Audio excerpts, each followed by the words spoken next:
दोस्तों, ऐसी कौन सी स्त्री होती है जिसके नसीब में पुत्र नहीं होता और उसे जीवन भर निसंतान रहना पड़ता है?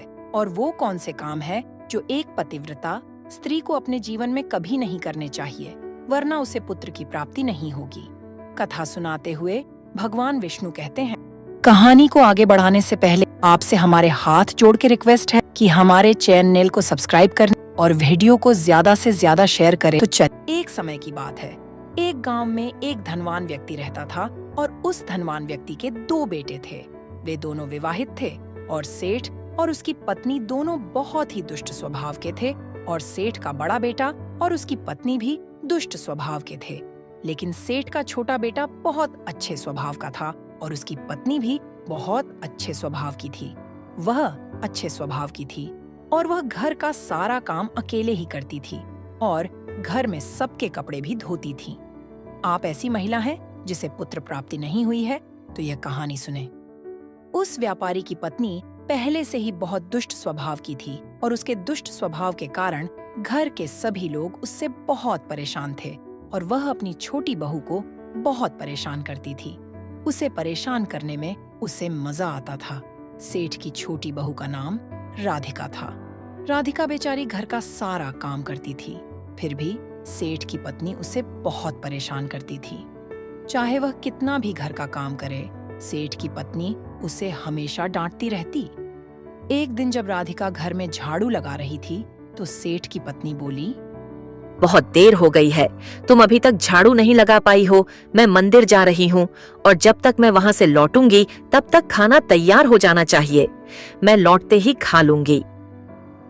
बेचारी महिला घर की सफाई करने के बाद खाना बनाने लगी। खाना बनाते समय वह मन ही मन सोच रही थी, मैं घर का इतना काम करती हूँ और फिर भी मुझे सांस लेने में तकलीफ होती है। वह हमेशा मुझे डांटती है और परेशान करती है और मुझसे कभी प्यार से बात नहीं करती और मुझसे ही घर का सारा काम करवाती है। राधिका यह सब सोच ही रही थी कि तभी उसने दरवाजे पर दस्तक सुनी।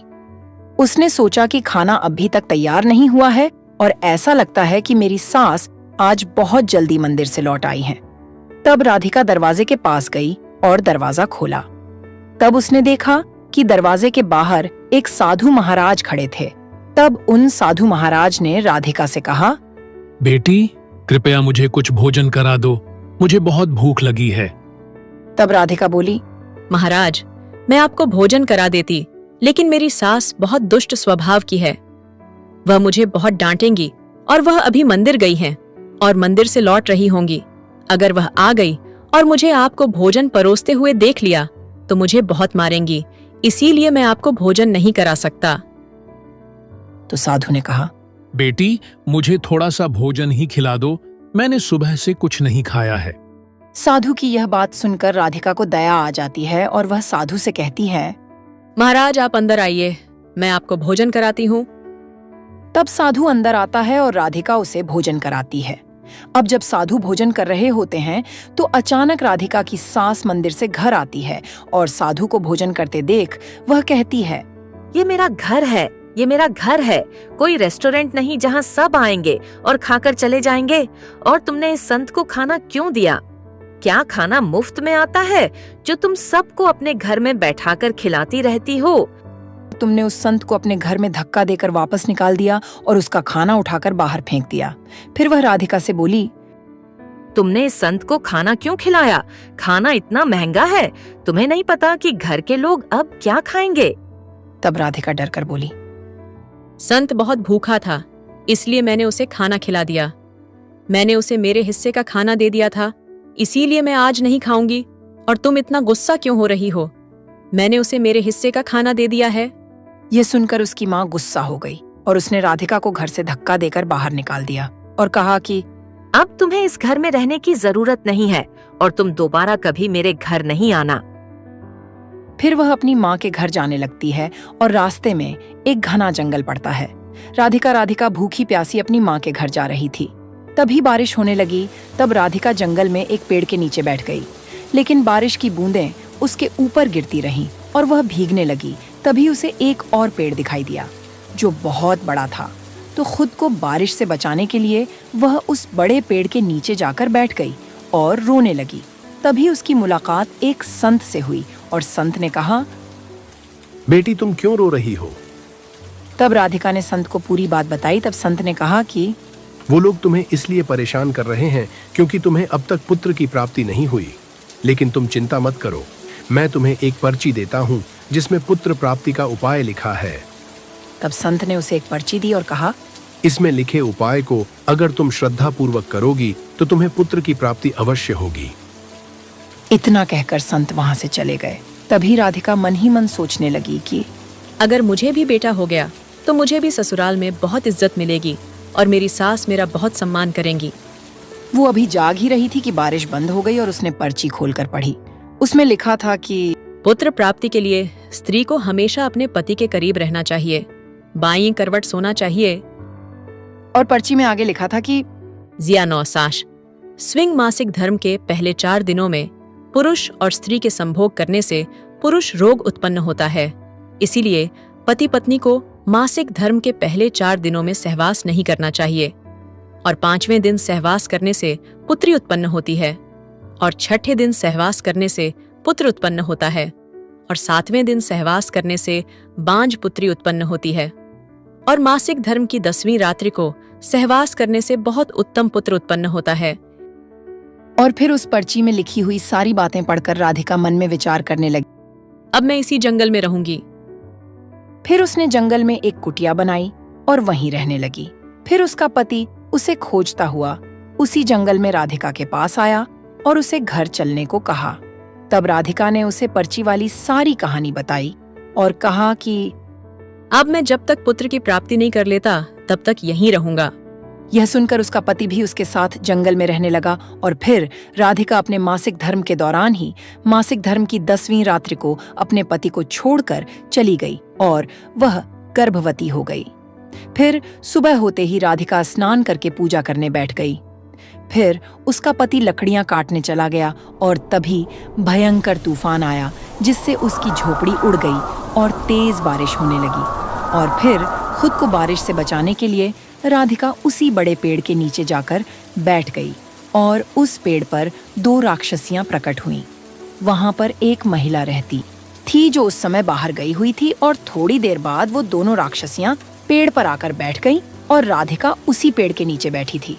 तभी वो राक्षसियां एक दूसरे से कहने लगी, चलो आज सोने के टापू पर चलते हैं। तभी दूसरी कहने लगी, लेकिन हम जाएंगे तब कैसे? तो पहली राक्षसी ने कहा, इसमें कौन सी बड़ी बात है, मैं इस पेड़ को अभी उड़ा देती हूँ, हम इससे काम चला लेंगे। कहकर दोनों राक्षसियां उस पेड़ पर बैठ गईं और सोने के टापू की ओर चल दी और राधिका भी उसी पेड़ के नीचे पेड़ की जड़ पर बैठ गई तो वो भी उनके साथ उड़ने लगती है। लेकिन राक्षसी को ये नहीं पता होता है कि उसी पेड़ के नीचे एक औरत भी है।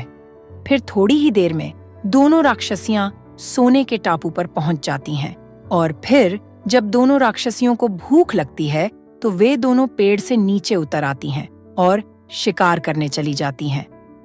फिर जब राधिका पेड़ की जड़ से नीचे उतरकर सोने चली जाती हैं, जब उनका पैर टापू पर पड़ा तो सोना ही सोना है, तो उन्होंने जल्दी से वहां से निकल कर चली जाती हैं। कुछ देर बाद दोनों राक्षसियां शिकार करके वापस आईं और फिर पेड़ पर बैठ गईं और फिर दोनों ने एक दूसरे से कहा, चलो अब यहाँ से चलते हैं। और फिर थोड़ी देर में दोनों पेड़ लेकर वहां पहुंच गईं तो राधिका तब तक पेड़ पर बैठ गईं और पेड़ की जड़ पर चुपचाप बैठी रहीं जब तक दोनों राक्षसियां वहां से नहीं चली गईं। फिर भगवान विष्णु कथा को आगे बताते हुए देवी लक्ष्मी से कहते हैं, अब कथा को ध्यान से सुनिए क्योंकि यहाँ से आपको पता चल जाएगा कि किस स्त्री के भाग्य में पुत्र लिखा है। नहीं प्राप्त होता है तो माता लक्ष्मी कहती है, हाँ प्रभु। तब भगवान विष्णु कहते हैं। तब कुछ देर बाद वह दोनों राक्षस वहां से चले गए और फिर राधिका सोने को लेकर पेड़ से नीचे उतरी और सोचने लगी कि यह सारा सोना लेकर मैं अपने घर जाऊंगी और मेरी सास मुझे इतना सोता हुआ देखकर खुश हो जाएंगी और मुझे परेशान करना बंद कर देंगी और मुझसे घर का काम भी नहीं करवाएंगी। राधिका ने यह सोचा।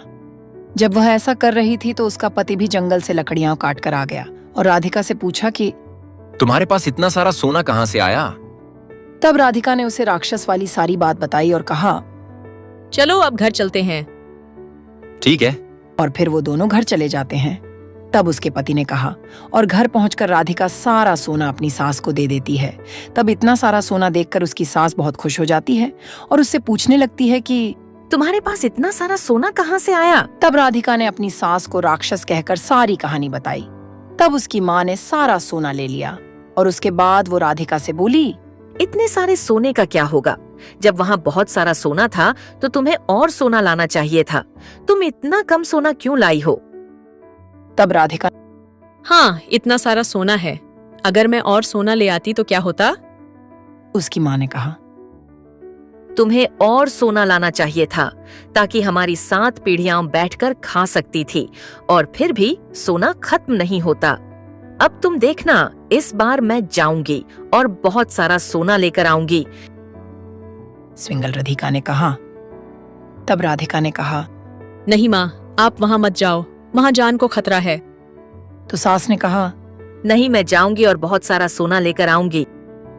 और इस तरह उसकी माँ ने उसकी बात नहीं मानी और उसी जंगल में पहुंचकर उसी पेड़ के नीचे बैठ गए जहां पर कुछ दिन पहले राधिका बैठी थी, जब राक्षसी उसे उड़ाकर सोने के द्वीप पर ले गई थी। और फिर कुछ देर तक राधिका की सांस पेड़ की जड़ पर बैठी रही और थोड़ी देर बाद दोनों राक्षसियां वहां आईं और उसी पेड़ पर बैठ गई।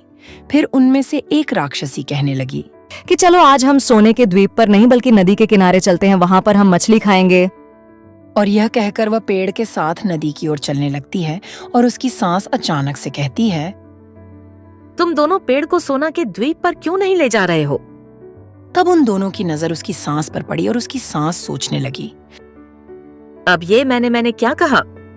तब इस राक्षसी को पता चला कि इस पेड़ पर कोई और भी है। तब उन दोनों ने देखा कि इस पर एक औरत बैठी है, तो उन दोनों ने पेड़ को बहुत जोर से हिलाया, जिससे उसका शरीर पेड़ से नीचे गिर गया और वह मर गई।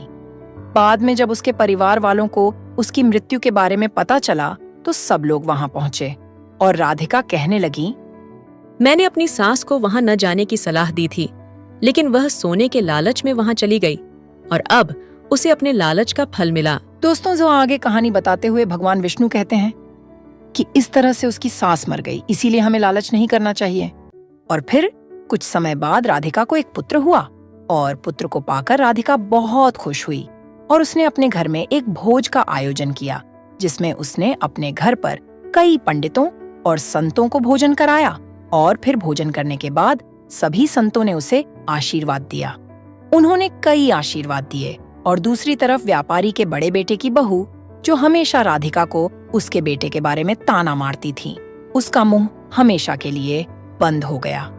तब भगवान विष्णु माता लक्ष्मी से कहते हैं कि मेरी कहानी समाप्त हुई, अब मैं आपके सवालों का जवाब दूंगा।